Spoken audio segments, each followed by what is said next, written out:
In this video, you're gonna see the best game a 1000 rated player has played in the entire history of chess, at least against me. I mean, that was fantastic game. That is a viewer of our channel and he just shocked me with how strong he played. Not only that, he himself would share with you his thoughts, whereas I'm gonna share with you mine, so you can compare our decision-making process throughout the game and then try to explain how on earth a 1000 rated player can play that strong.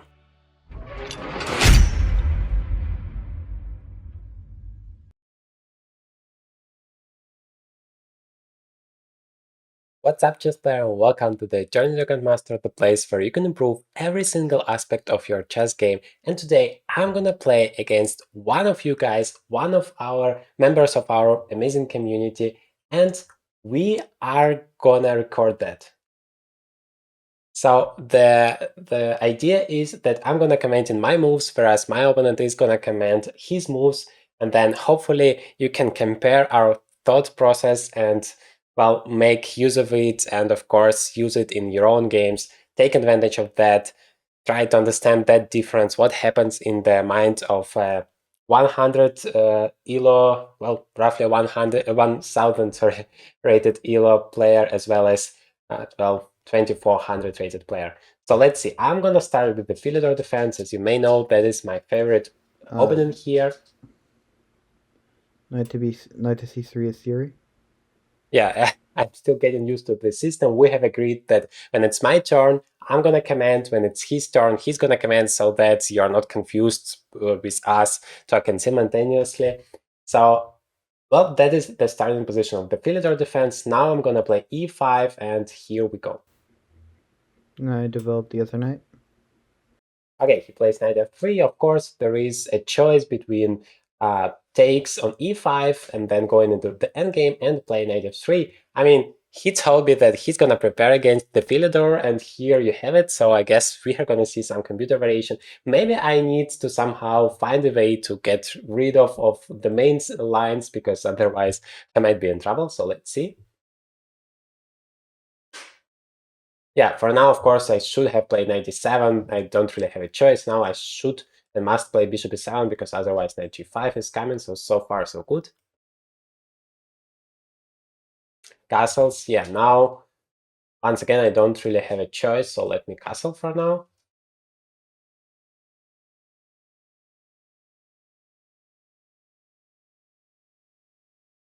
Rook e1, yeah, that's also the main move. So I can see that my opponent is very well prepared for it, and that's going to be very, very tough for me, because basically so far it's clear I'm playing against a computer which doesn't make any mistakes.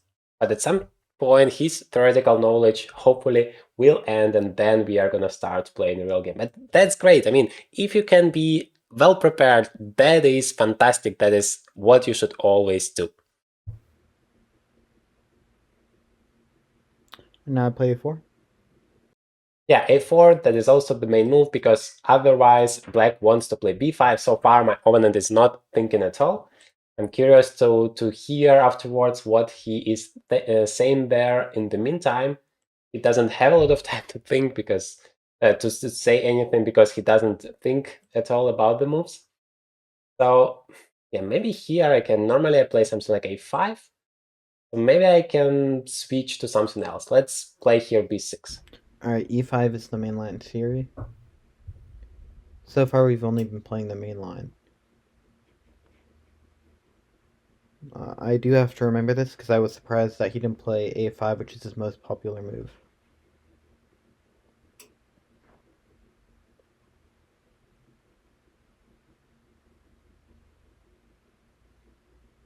Okay, he's playing d5 now. That makes sense, because with the move b6, I kind of weakened my c6 pawn, and he's taking advantage of that. I hope that I can play bishop b7 and protect that pawn. Now if he takes, I can take it. My bishop is active. The drawback of this line is, of course, that the d5 square is...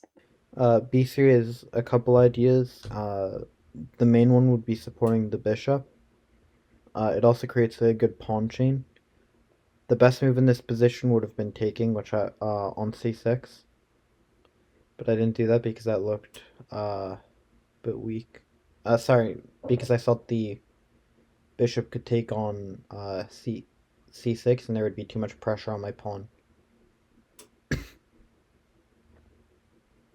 for me to like safely deal with it, which ended up not being the case. The engine decided that taking would have been good for me. Queen d2 is the move I was considering. I was also considering developing the bishop, but I decided to play b3 once I see it. Okay, finally I got my right to speak. I always forget that I should shut up once I make my move. That's very tough because when I play normal games, for you, I never shut up. That's basically the drawback because then I don't think good enough and make so many mistakes in my games.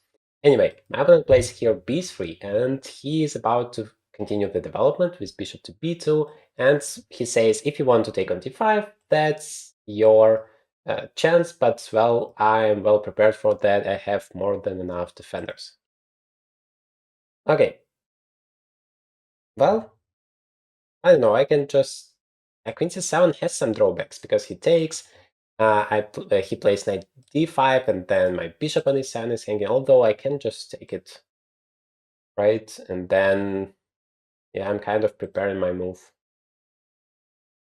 F5 there, because once the center is closed, I have some opportunities to attack here. If yeah, once again, it's not going to be that dangerous in the center. So let me go for that, because queen c7 is a normal developing move. I also need to develop my rooks somehow, but I haven't figured out the right square yet. Maybe I'm gonna put my rook here on d8. I also should. I just decided to. It's always important to develop. This is pretty simple because it also attacks the weakness on d6. There are a couple things that I should be worrying about, but uh, nothing really stands out as being like a big response from black. Queen e2 to get off that file, but once it opens up, but that's not really important immediately. So bishop to d6 makes more sense here. Okay, trying to adjust the nicknames, but I guess that's not what I should be doing here. So bishop goes to h3. Putting some pressure on the d6 pawn, I quite like it, although maybe now it's time for me to take. Yeah, but in the end of the day, no matter what happens, that d6 pawn is going to be a weakness. I have to be aware of that. So at some point I want to place my knight on c5, but of course he always has b4. So maybe that means I should play a5 to make b4 not that efficient. Because, well, b5 square is weak anyway. Or maybe an alternative is to play a6, and then after takes, maybe I can even take with the queen. Well, but b5 is still never move. Then taking with the queen doesn't make sense. I should take with the bishop, and then queen b7 should be my plan, and then b5 would be possible. But in the process, I have to be very careful not to loot the pawn on d6, which is going to be weak. I can start with rook d8 probably, but which rook? Probably this one, because this one I need to prepare the f7 pawn. So now I play rook d8 and shut up.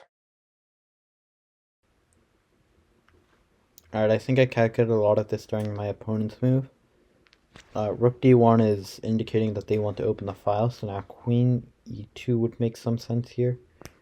Knight to g5 is another move I like. Just wanted to like see if I had any attack, but I didn't think it was gonna be fruitful. Because then they just play h6 and I have to go back. It does. I was considering it because it would weaken their king, because it would force a pawn to move forward in front of it, which is good if I'm trying to attack them, but I don't really have an attack here.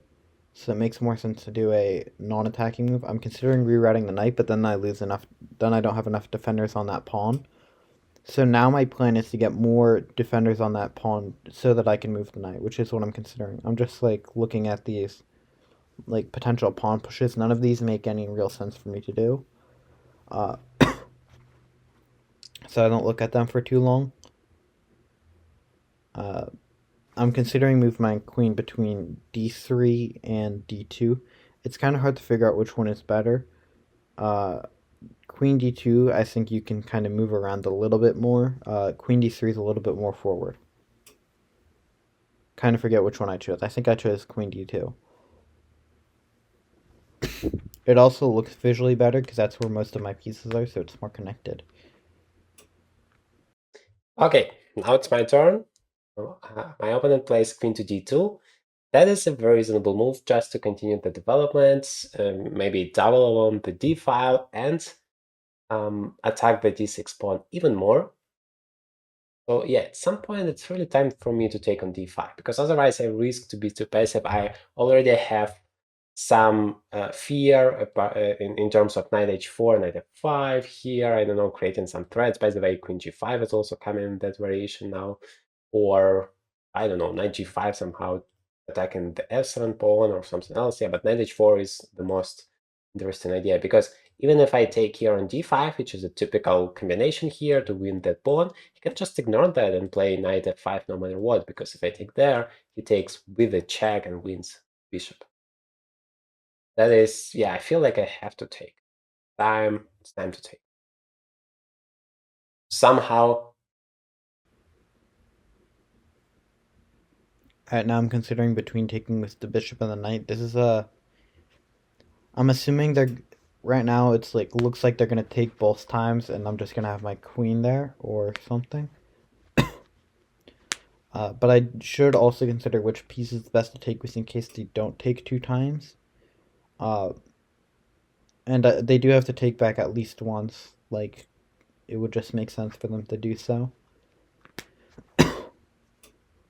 So I decide if I want to. I'd rather have my bishop on that square than my knight, so I take the knight first if they decide not to take back.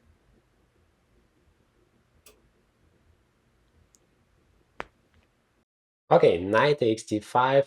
Yeah, like I said, it feels like it's the right moment for me to somehow exchange a little bit of pieces because my opponent has the initiative. He has more space. And if you're playing black and your opponent has more space, well, exchanging some pieces helps you because then basically you get rid of this problem because now you have too many pieces for two little squares.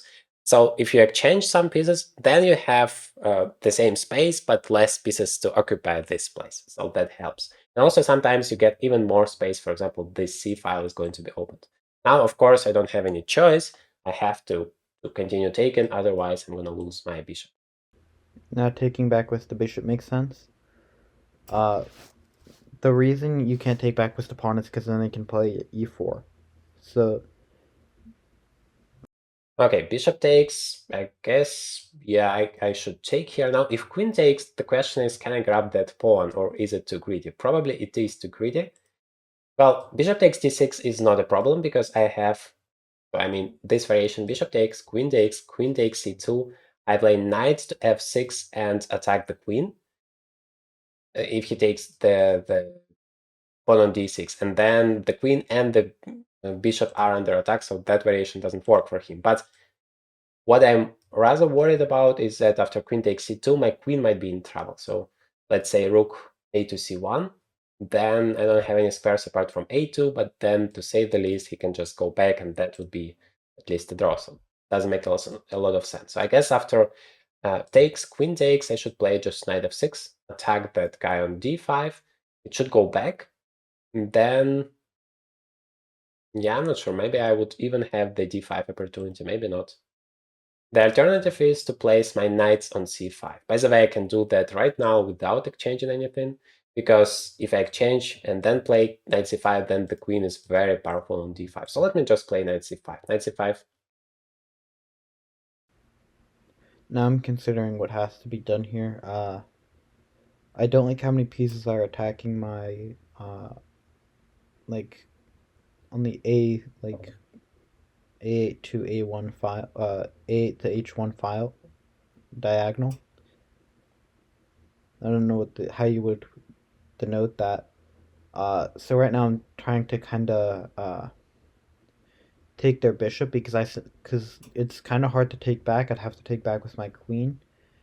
So positionally, that would only make sense to do this. Also, when they take back, it's kind of awkward for them to defend the d6 pawn. Don't know exactly when I made these moves, so it's kind of hard to like time what I'm gonna say because I don't know when I am gonna play something and I run out of time to talk. Right now, no.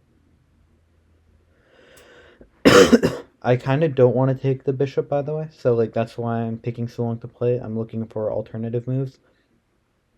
Again, this knight g5 is never gonna work. There's maybe a position that like could somehow arise where knight g5 is a good move. Okay, I'm probably gonna take here. Or I'm just gonna sit and look at it. I don't know what I'm doing. Okay. So I'm considering b4 to kick the knight away. That doesn't make much sense though. Okay, now I'm gonna take.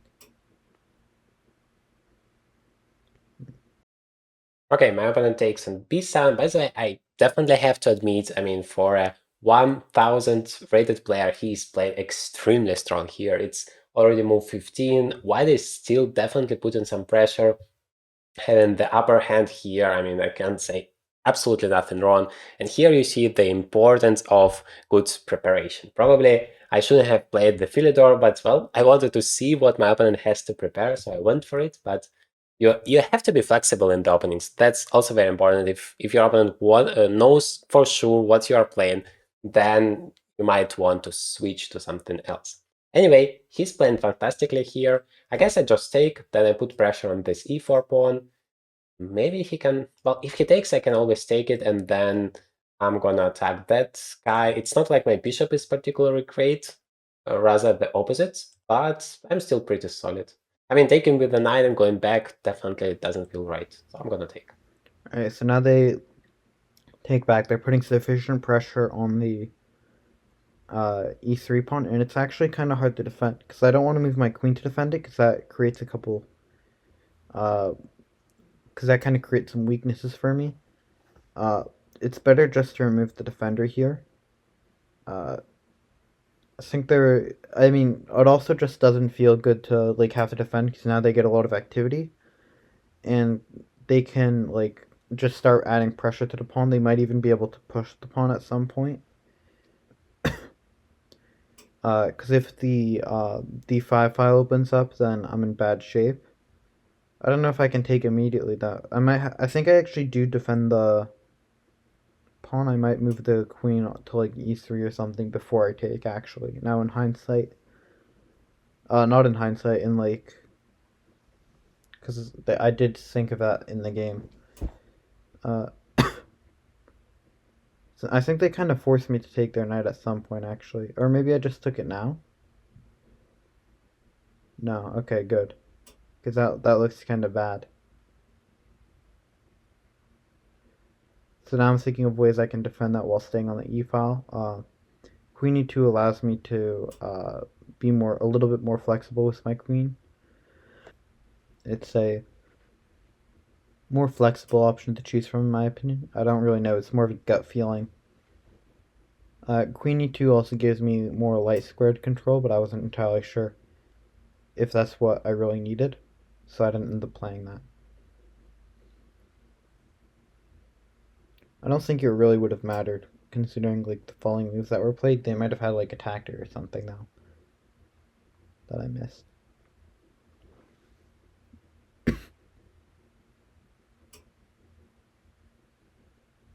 I can assure you I'm not planning on hanging my queen. That's not the reason why I'm hovering over the g5 square. I think I'm just mentioning that that's not gonna. That's a bad move over and over again. I think that. Oh, it's their turn. Okay, Queen e3 has been played. I'm so curious to know what is the decision-making process behind my opponent's moves, and yeah, I'm gonna definitely take a look at it afterwards. So I really like how my opponent is playing. Okay, the pawn was hanging, he's protecting it, the queen is very active on e3. I guess he's about to finish his development, and that is what I definitely expected from the viewer, the subscriber of the Journey to Grandmaster community, because if you should know anything by heart, that is that the development is the key always and always, no matter what happens. So that is very good. And once you play Rook 8 to D1, I'm definitely gonna be proud, and I'm gonna feel that, I mean, my job is done in terms of this key chess principle. The question is, how do I continue? I mean, I, I can be proud all day long, but I really have to outplay this guy somehow. How on earth I'm gonna do that? So d5 doesn't work, right? Because e5 pawn is hanging. He can just exchange here first and then take there. Although it's not that simple if I think about it. So d5 takes, I take with the rook, it takes with the knight, I have bishop f6, and then suddenly that knight is pinned. He plays bishop b2 to protect. That is a very logical move. And now I play rook e8. And then suddenly the knight is pinned again, actually twice here. And the only way I see to save it is f4. Then I can attack it yet another time. And yeah, probably I still don't have enough to compensate it. I can also start with bishop f6, but that's like screaming at my opponent that I'm gonna play d5 next move, and I'm pretty sure he's gonna prepare for it. For example, play the move c4. And then my d6 pawn is going to be stuck here forever. That is, by the way, a very good thing for my opponent to do.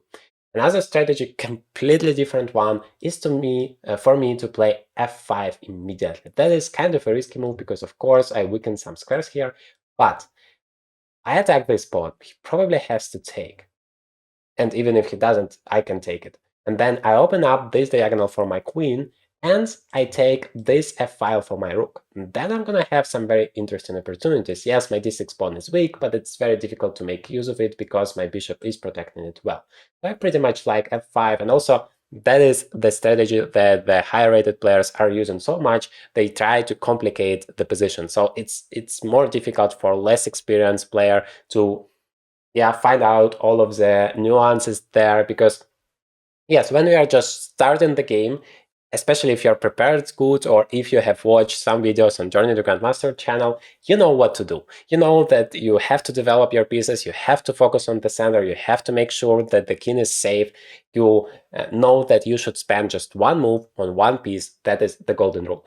But when the position becomes complicated, that is the moment when so many lower rated players are collapsing. And we are going to see This move kind of catches me off guard. This is not one of the moves I was considering them playing. And it's a very strong move as well. Basically, saying they want to attack. Now here is where I'm kind of forced to take their knight, because if I don't, they have too much pressure on my pawn and they can take it. There's no really other move I can consider here. Like, I could move, because if I take the pawn, then I'm giving them the full center, and I'm just very unhappy. Uh, I genuinely don't see another move I could have considered. I could have maybe tried to delay a little bit, like with rook to d1. Uh, the pawn is not a knight; it cannot take like that. But then I think they just have that piece, and they just have the pawn for free, and I don't really have any way of winning it back or any strong counterplay. So here, the only real option is taking the knight on c5. Otherwise, they either win a pawn or get a very strong advantage.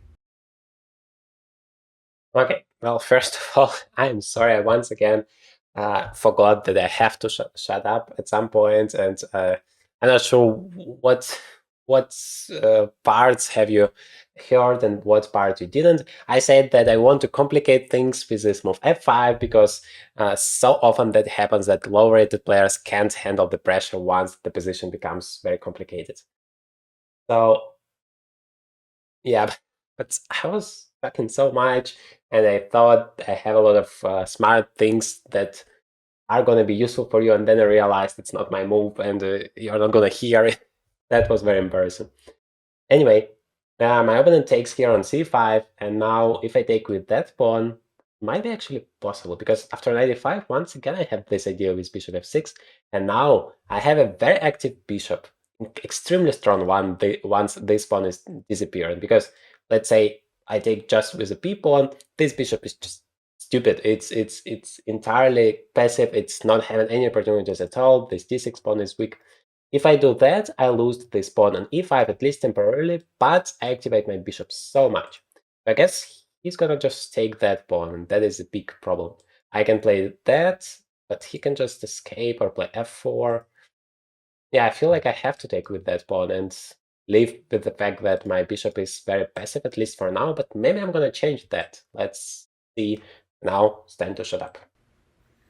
Alright, so I was kind of expecting them to try and take with the d pawn to open their rook, but they played this instead. Uh, which I was still. I mean, I wasn't too surprised by this. I was also considering that. I just evaluated their other move to be slightly better. Now I'm considering rook to b1 to eventually play c4 and prevent them from advancing, but I realize that's kind of not. I'm not gonna say stupid, but that wasn't like the best move because rook to d1 does the same thing, and it's also it also like prevents them from doing something. What was it? Oh right, I don't want them playing d5 because then they can take on e4. So by playing this, I'm essentially preventing them from taking on e4 and giving myself more central space, which is important to maneuver your pieces around.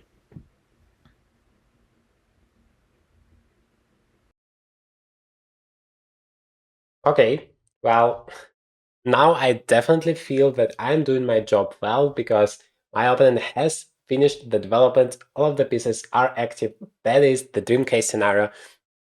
That is why you watch the Journey to Grandmaster channel. Well done, absolutely fantastic. Okay, so how do I continue? I can just exchange everything on the e4 square and go into the endgame, assuming my opponent would take, but I guess he would because otherwise I'm going to play d5 and just protect that pawn. So he takes, I take it, rook takes. And now if I would be able to play d5, that would be a fantastic position for me. But the problem is the pawn is hanging, and if I protect that first, then my opponent gets a chance to play c4, and then yeah, d5 is pretty much never possible. And then my bishop is once again stupid.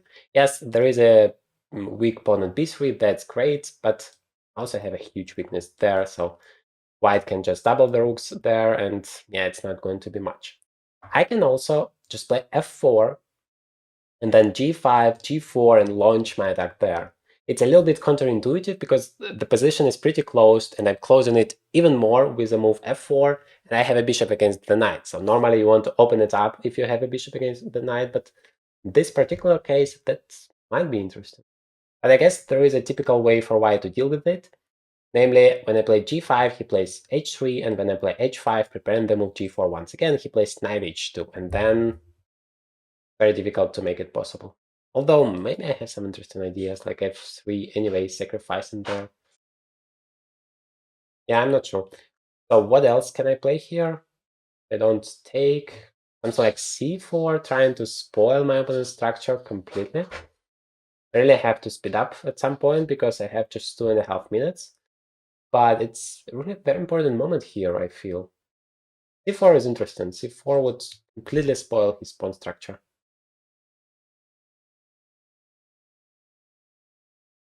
But he's gonna take and play c5. I can play queen c7 and attack it from here, and then c5 I can take.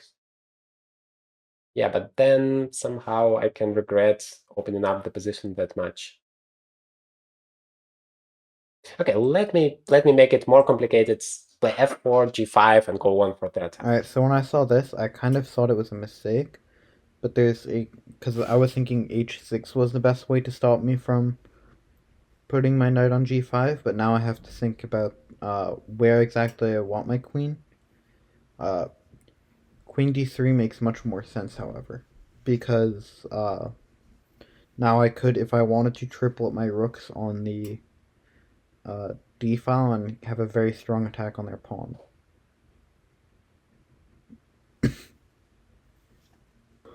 I I mean, this was also their only option to time to play because at some point I was also considering the move g3. Although, yeah, knight to g5 would have been much stronger as a response. So now I'm gonna play. Am I? I don't think I'm gonna play queen d2. Yeah. Okay, I back out. That's good. Hopefully it's good. I don't know. The engine finds all these like minor details in these lines, but I'm pretty sure queen d3 makes much more looks much better to play at least. The important parts of this are that it's on the d file to me. Okay, now my plan is very simple. Just push all of the pawns forward and see what my opponent has to say. So I'm gonna just do it faster to save a little bit of time. I don't exactly want to make this check, but there's not many other options to consider with their attacks so strong. If I move my knight to d2 first, then I uh, lose a lot of initiative and their attack comes crashing down.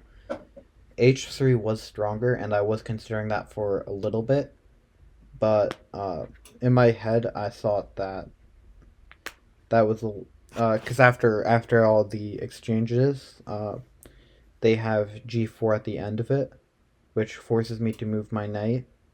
So h3 made sense in that case, but I thought that might be too slow for me.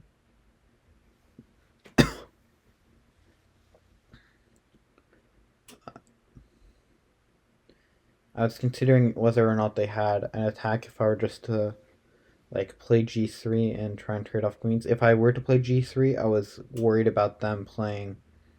Sorry, if I were to play h3, I was worried about them playing king to h8. And now I don't have a particularly strong response, so queen to d5 is my only option there. I'm also pretty happy with my time advantage. I'm about a minute ahead of them right now, which is uh which it's plus 10, so which is plus 10 seconds, so there's always a I mean, I'm not going to win on time is all I mean, but it will give me more time to think about my moves than they will, which will hopefully make help me do better moves. I don't think make twice in a sentence makes sense. Play better moves then. No, make better moves. I only say make once. It's the double M though. Yeah, my opponent is going for that. That is the right decision. I somehow completely missed the fact that he can exchange the queens. It's not a bad thing for me. It just means that my attack is over. Of course, no checkmate is possible now. But we are going to play a very instructive endgame. That's also interesting. When I would have thought about it, probably I would start with king h8. Then still queen d5, I'm not sure I would refuse that exchange because leaving the queen dead active anyway is not that great, probably. So at least, yeah, now we are getting into the endgame, and that this X pawn is well protected as long as the knight doesn't appear. Yeah, once the knight on c4, that's really a huge problem. So maybe I play c4 right now. I didn't play it before, but that is a pawn sacrifice, and yeah, he still are gonna take and play. Yeah, knight to c5. Actually, my opponent has a huge advantage, so I need to bring my king fast, prepare that. Here they move their king into the game. They're also it also looks like they're trying to maybe open up some lines. Okay, my opponent plays h3. I guess he's still not aware of that idea, or he thinks it's gonna be there forever. Maybe he's right about that. Now c4, still not great. Need to bring my king there. So now when they attack that pawn, I'm forced to respond to it. And if they were to play g4, I'd have to take or I'd lose my knight. None of these pawn breaks, I'm looking at them, I'm deciding that none of them make any sense for me right now. And my opponent finally goes for it. I feel like I'm just in trouble here. I don't like my position at all. I mean, he's 100. There is absolutely no chance he's 1000 rated. I mean, he's playing fantastically this game. Not sure what the chess.com review says after the game, but definitely much stronger than 1000. Okay, so if he attacks it 3 times, I still have 3 defenders here. Okay, so I desperately need some counterplays, so I'm gonna play h5 and try to crit. So I just quickly move tabs. Uh, Now knight to c6, knight to c4 makes the most sense to continue my plan. I'm deciding that if they were to play that, I would just take back with no pressure. Yeah, he's going for knight c4. I mean, so far so good. Everything is protected, so maybe it's not that bad. But I mean, white is just dominating on this part of the board. So let me try to create something on the king side. That is my chance. H4 might have been more sound though than just taking, because I don't know if this was the best move for me. Yeah, he takes, I take it back. Now the question is whether he's gonna play g3 or f3 or just gonna ignore me. So now my h5's open up, but as long as I don't move my king, they can't really do anything here for now. So Okay, rook d1, he puts pressure. Now I cannot use this rook anymore. Maybe I can use that from this side somehow.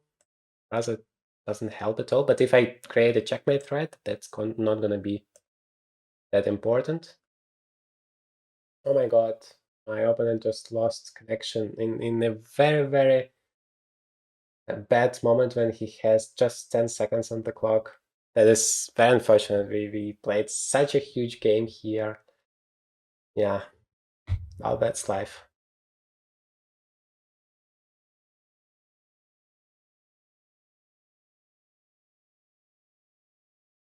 I really feel for him. The game was beautiful so far. Okay, so yeah, that was a fantastic game we played. So first of all, thank you very much. I mean, I was totally amazed by the strengths that you had in that game. That is something truly special. How did you play that well? So I actually I actually looked at your Elite Chess account, and I looked at your most common openings. I noticed that you almost always played the Lion's Claw variation, so I kind of cheated, but not really cheated. So Yeah, before the game, I spent some time studying your openings. So I don't know, that might ruin the mystique of like a 1,000 rated player. So I have to. I don't want to be like dishonest though. Uh, no, that's totally fine. I mean, you haven't cheated. You just prepared for your game. That is what professional players are doing every time. So that's part of the game, actually. But you did it. You did it very well. in the first place, I would have felt like if I hadn't heard, if it was unheard of, I wouldn't have like just started doing it. I wanted to be honest.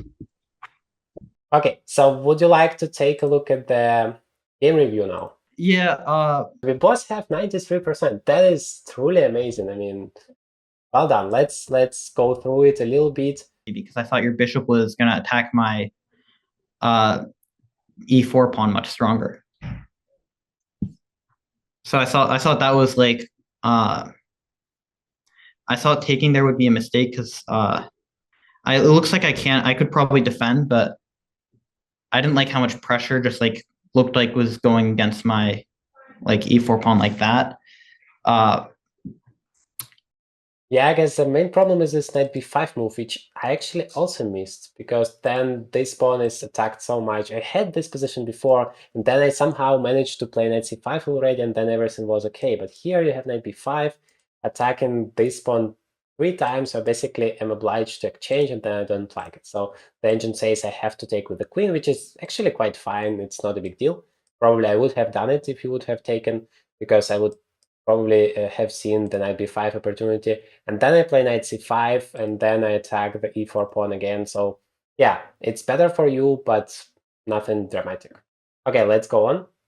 So afterwards, I'm just taking everything and playing knight c5. I thought that's actually one of the common ideas, but somehow I had a better opportunity. Yeah, taken was my second choice, but somehow I refused it, because I thought here after takes, yeah, I was thinking about knight to f6, and I was thinking about queen to c2, but here my problem was you can just play rook c1, and that is a draw. So that is the variation I calculated and said, well, that would be sad if it just end the game here. I want, yeah, more play.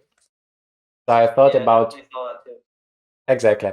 So I thought about knight f6, attacking your queen, but then it goes back, and then d5 is not really possible. So I thought, okay, let me just start with knight c5, because here I have more ideas, I thought.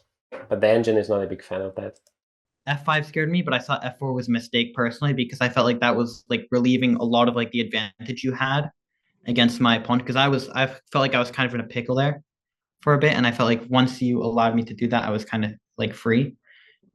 I was considering it looks like queen d5 check was a mistake. I also kind of thought that wasn't the best move, but I saw that we had lowish time. And was h3 the move there? H3 was the move there. Yeah, I was. So first of all, I played f4 because I calculated that if I take, then yes, the endgame is okay for me, but I have this stupid bishop, and yeah, I just didn't want to go for it. So instead, I decided.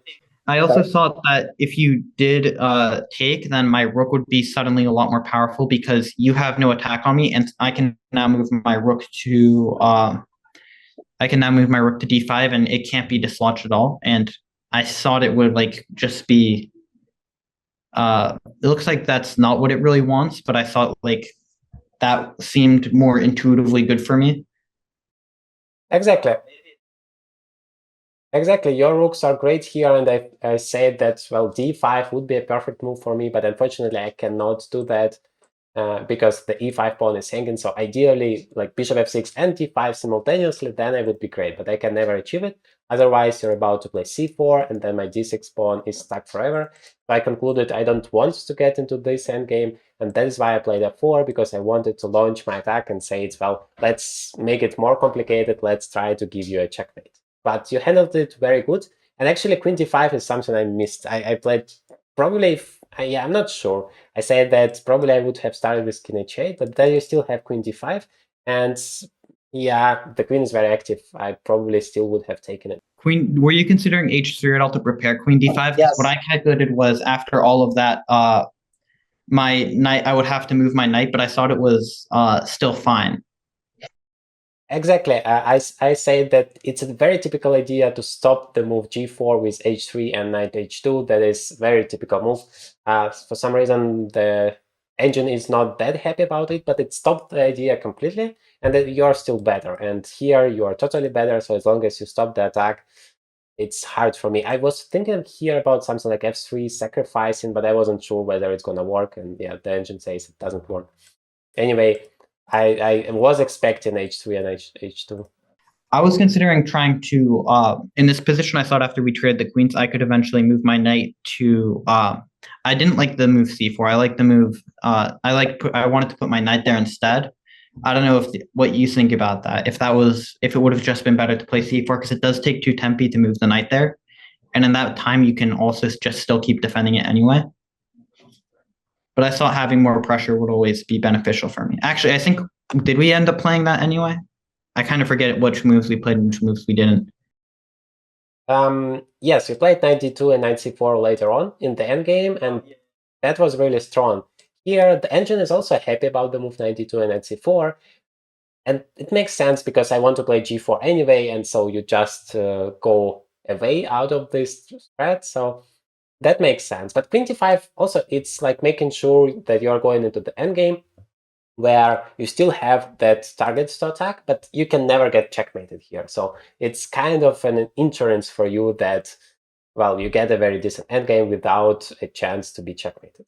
Of course, I'm very far from a checkmate, but at least, well, I'm hoping for it. I was actually very upset about playing queen d5 because I wanted to win, but I felt like that was the only option I really had. Okay. No, you do have different options. You have h3, you have knight d2. It was really between h3 and queen d4, but I thought your attack might be too strong if I left the queens on the board. I thought that instead of playing h5, which you showed, I thought you might play king h8 to stop me from checking and forcing a trade of queens. Yeah, that is another idea. Probably I would have done that if I would have noticed queen d5, because I also wanted to go for an attack and try to checkmate you instead of going into the endgame, because I knew that endgame is, yeah, kind of set for me with this weakness, and this bishop has really no prospects in this endgame. It is also really hard for me to figure out a plan to move forward though in that endgame, so I think you wouldn't have been able to win it, but you would have been able to survive at least.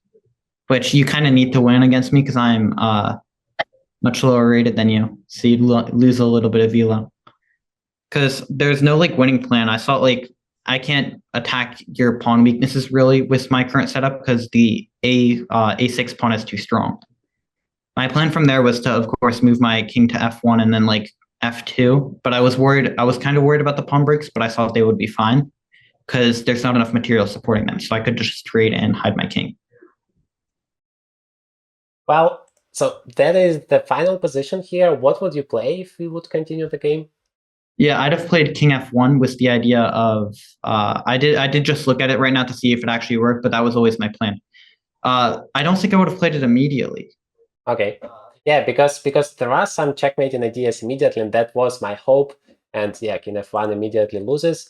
But I thought that is suddenly not that simple for you, because I just want to play rook h5 because I don't want to blunder knight xe5, then bring my second rook, and that would be checkmate threat in one. So you have to do something about it. Yeah, king f1 immediately would have been actually smarter, because now you have time to get there. So probably I can still try rook to h8 here. And now do you play in e2 or what? Yeah. Because Yeah.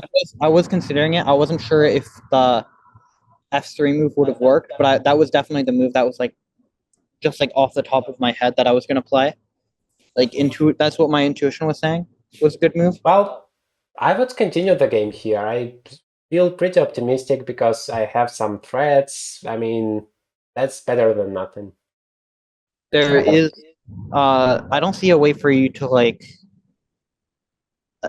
win the game though, because I think after you try and play rook h8, I might have something like g3 or something like um